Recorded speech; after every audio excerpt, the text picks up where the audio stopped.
expressing certainty, mastering, must, and have to. Hello everyone, and welcome back to our English language learning series. Today, we are going to discuss an exciting topic: expressing certainty with must and have to. These are two common modal verbs that you must understand and learn how to use properly. When we express certainty, we often use the modal verbs must and have to. But how do they differ? Must is used to express something we feel very sure about based on our knowledge, logic, or evidence. It is often used for more personal or internal conclusions. On the other hand, have to is used to express a strong obligation or necessity, usually coming from an external source.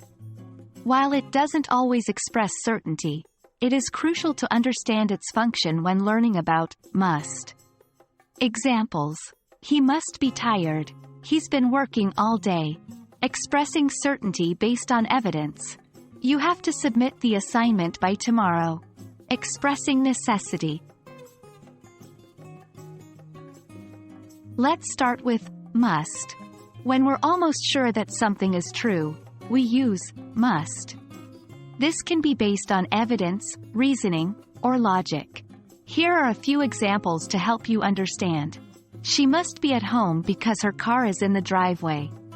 They must be enjoying their vacation. Look at these lovely photos. Remember, we use must to talk about the present or the future, but not the past. Have to is more about obligation, often imposed by rules or other people.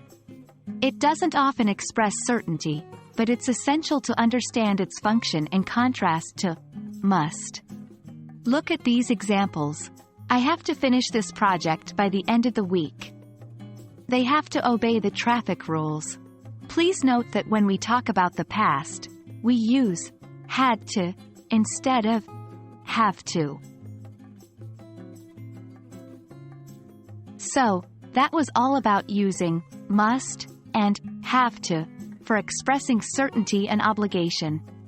By now, you must have understood when to use these two modal verbs, and I hope this knowledge will make your conversations and writings even better. Remember to practice using must and have to in your daily English. Thank you for tuning in, and as always, happy learning.